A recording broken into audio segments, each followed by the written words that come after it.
Price Lord. பிரியமான சகோதர சகோதரிகளே, நான் இன்று ஒரு உயரமான பில்டிங்கில் கட்டடத்தில் பெங்களூரில் இருந்து நான் பேசிக்கொண்டிருக்கிறேன். காலை நேரத்தில் என்ன சொல்ல ஆண்டவர் என்னை தூண்டிவிட்டார் என்றால், தொடக்கத்தில் ஒரு சின்ன புறாவை பார்த்தேன். அந்த புறாவையும் காக்கைகளையும் பார்க்கும்போது, பட்சிகளை பறவைகளை பார்க்கும்போது எனக்கு ஞாபகம் வந்தது. ஆண்டவர் என்ன சொல்கிறார்? இதோ மத்தேயு 6:25 ஆண்டவர் சொல்கிறாரு, ஆகாயத்து பறவைகளை பாருங்கள், அது விதைப்பதும் இல்லை, அறுப்பதும் இல்லை, களஞ்சியங்களை சேர்த்து வைப்பதும் இல்லை, அவைகளுக்கு உங்கள் பிதா உணவளிக்கிறார் என்று.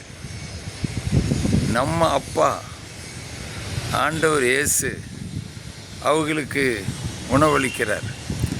ஆனால் நம்ம என்ன செய்கிறோம்? கவலைப்படுறோம். ஆண்டவர் சொல்கிறாரு, நீ கவலைப்படாத, எதை பற்றியும் கவலைப்படாத, நான் உன்னோடு இருக்கிறேன். எதை உண்போம், எதை உடுப்போம் என்று கவலைப்படாத. உன்னுடைய கவலையெல்லாம் என்கிட்ட போட்டுரு. 1 பேதுரு 5:6-7 சொல்கிறார், கடவுளுடைய பலத்த கரத்தின் கீழ் உங்களை தாழ்த்துங்கள், அவர் உங்களை தக்க நேரத்தில் உயர்த்துவார். பிரியமான சகோதர சகோதரிகளே, இது இந்த நேரத்தில் ஏன் உங்களுக்கு சொல்கிறேன்னா, அவர் சொல்கிறார், உன் கவலையை பட வேணாம். பல இடங்களில் சொல்லிக்கிட்டே இருக்கார், கவலைப்பட வேணாம். நம்ம என்ன செய்கிறோம்? கவலைப்படுறோம். கவலைப்படுவதனால் ஒரு முழம் உங்களை உயர்த்தி கொள்ள முடியுமா? கூட்ட முடியுமா? குறைக்க முடியுமா?